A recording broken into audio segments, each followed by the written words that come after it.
Next month, Michel Rojkind, one of today's most influential architects, will join reSITE 2018 in Prague to explore and rethink new models and design approaches for the future of housing. Among 50 international speakers, Rojkind will be joined by a host of industry-leading names, including Fujimoto, Jeanne, reinier de Graaf, and the creative leaders of mini living. Designboom is a main media partner of reSITE Accommodate, which will take place in Prague on June 14 to 15, 2018. Martin Berry, founder of the architecture and urbanism platform reSITE, spoke to Michel in advance of the event, and discussed a range of topics including scale, luxury, and the challenges of working around the world. Read the interview in full below, and find out how to get your pass for the event here. Michel Rojkind will speak at reSITE 2018 in Prague. Image by Santiago Ruiseñor. Martin Berry, MB, you will speak at reSITE 2018 Accommodate, a global forum focusing this year on housing. Are you observing any changes in lifestyle that influence the way you design residential projects? Michel Rojkind, Mr. Far too often, architecture focuses on criteria of structure and tectonics only. But the principles and values of our society are shown and reflected much more by programmatic compositions, not by the shapes or materials of a building. This is a matter that does not tend to predominate in architectural discussions, yet it should. We should be questioning this traditional architectural practice accustomed to programming behaviors in a society that we perceive as unprogrammable. In the case of residential, which family? Dad family? Mom family? Single divorced mother with 2 children? Shared living for elder people? Etc. What are these new programs that should be taken into consideration, and how do they manifest physically in architecture and their cities? See Designboom's previous coverage of For Oboko. Here image by Jamie Navarro. Also header image, MB. Cost of living is one of the most pressing issues for today's cities.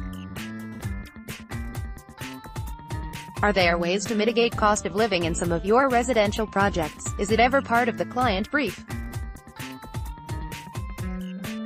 Mr. It is normally not part of the brief, but we try to make our clients aware of the responsibilities we have as a community. How can high-end subsidize low-cost housing? How can we engage more in stitching back the broken fabric of our societies? How can affordable housing be inside the cities and not sent to the borders of the cities? We have to keep on pushing for additional balance and equality. High Park is a high-rise residential building in Monterey. Image by Jamie Navarro. On the flip side, speaking about cities, has the concept of luxury changed, and what will be considered luxurious 20 years from now? Mr. The concept of luxury has definitely changed over time. For younger generations, luxury is no longer about possession and more so about experiences, the shifting focus towards experiences over material things. This may be partly due to the view that experiences are harder to commodify, meaning they are more likely to be authentic. Travel to remote parts of the world, and memorable interactions with genuine people, represent a kind of rarity that is irreproducible. This will translate in what experiences can cities produce in terms of fully understanding their geographical landscape, cultural and historical assets. See Designboom's previous coverage of the project. Here image by Jamie Navarro. I couldn't agree more. And this is a related question. In residential projects, how do you integrate private and the public space, or shared space? Mr. Since residential projects, single-family housing, are one of the most intimate projects you can design, it becomes more important to understand who you're designing for. How does that family live and interact with each other? Are they more introverted than extroverted? Do they receive a lot of friends and visitors? We have to remember that we need to be creative with a design that fits their real life, not the expectation of a life they want to live, and the latter is the more common. If a family is growing and is aware of their needs, that's perfect, but fantasizing on a life they don't have, and designing for that, can lead to a wrong approach. In residential buildings, we always look for what that building can give back to the community. How does the pedestrian level integrate to the base of the building? Does our building add value? Cineteca Nacional, published on Designboom here, expands an existing film complex in Mexico. City image by Paul Riveram. In what ways is designing residential projects in Latin America, Europe, and Asia different? Mr. At rojkind Arquitectos, we are always aware of the local crafts and their special aspects that will add to a contemporary but regional project. Which countries have more technological processes for fabrication? How can we create a perfect balance between digital design and local fabrication? Can the process of building a project result in a learning process for the community? As I said before, we have to be very aware of each country's social growth and quotidian lifestyles. How are they different from other countries and their customs? If we are aware of that in the design process, and we bring different experts in different fields to have a stronger team, then the result will be more accurate, and will have more understanding of its own adaptability. The Liverpool Interlomas department store has a sleek stainless steel exterior image by Paul Riveram. Architectural design and urban design can sometimes follow conflicting strategies. How do you manage to keep a balance while also planning sustainable urban development? Mr. Creating a balance between architectural design and urban design is also a design strategy. That's why we put together a group of specialists in different fields to work on the best results possible for each project. These issues cannot be dealt with only by urbanists and architects. In our experience, it has required sociologists, anthropologists, industrial designers, landscape designers, experiential branding experts, financial specialists, and sometimes lawyers to deal with public policies and other issues regarding city planning. But you have to want to get involved, otherwise it just becomes a matter of designing a building in a plot totally isolated from the origin of the bigger idea. See Designboom's previous coverage of the project here. Image by Paul Riveram. If you had to advise today's architecture students on residential architecture, what would be your first piece of advice? Mr. Always be curious and look around you. How has society changed over time? What are people doing? How are they interacting and living now? Where are the new tendencies of interaction heading for in terms of gathering spaces, working, and living? This all adds to the people you'll be designing residences for. So again, in order not to repeat programmatic spatial patterns that haven't changed over time, see how they need to change. How do we live today? Do these spaces relate to contemporary society, or are these models outdated? Liverpool Insurgents is a department store in the Mexican capital city. Image by Jamie Navarro. What is the size of your workplace and what do you consider to be a comfortable size for a bedroom?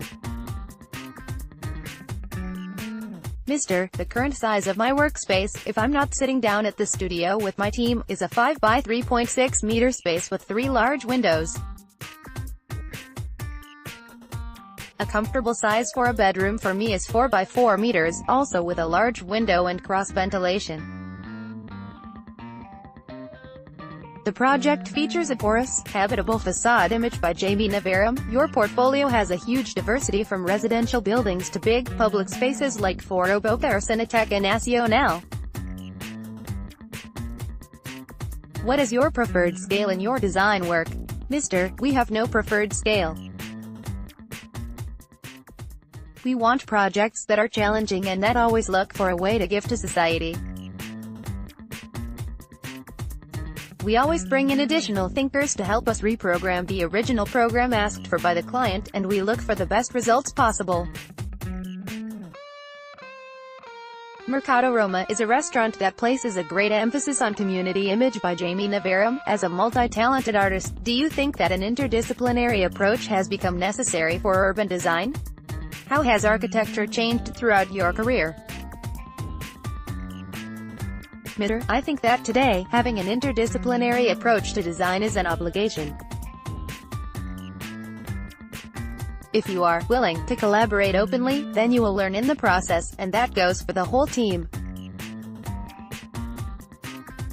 The conversation on the possible scenarios for the outcome of each project is more solid through the knowledge of the different minds. This is how the role of the architect has changed. We need to be more collaborative. Today's world needs great interdisciplinary teams collaborating for projects that add value to communities. We need to talk more about shared responsibility in the cities we are building and their buildings. The venue is designed to gather selected partners and vendors so they can offer their best products. Image by Jamie Navarro. As a runner and an architect, what is more interesting, discovering new places or sticking to a known path? Mr. Always discovering new places, but also come back to rediscover known paths with fresh eyes in a different time of my life. Tori is a restaurant in Mexico City. Image by Paul Riveram. What would you be if not an architect? Mr. Since I already played professionally in a band, I think I would love to explore a phase in my life doing films as a filmmaker. See Designboom's previous coverage of the project here. Image by Paul Riveram. When you work on a project, do you have any mania or obsessions? Mr. Making sure that problem is asking the correct question before coming up with answers. Also making sure we bring on board the correct minds for each project, and that there is added value at the end result. MB, muchas gracias, Michel, respeto, we can't wait to see you in Prague. Folks, register via reSITE.org. reSITE 2018 will celebrate design, development, and positive impact on quality of life in cities. reSITE 2018 Accommodate is a flagship international conference and annual summit celebrating inspiring design, development, and positive impact on quality of life in cities. The world-class occasion brings together thought leaders, mayors, architects, planners, investors, artists, and activists from around the world. Guests at reSITE 2018 Accommodate include Jeanne, Sue Fujimoto, Michel Rojkind, reinier de Graaf, and Mini Living. The event's 7th edition will focus on the future of housing and the housing of the future, and will present 50 international speakers from 30 countries on June 14 to 15, 2018 at Prague's Forum Karlin. Designboom is a main media partner of reSITE 2018.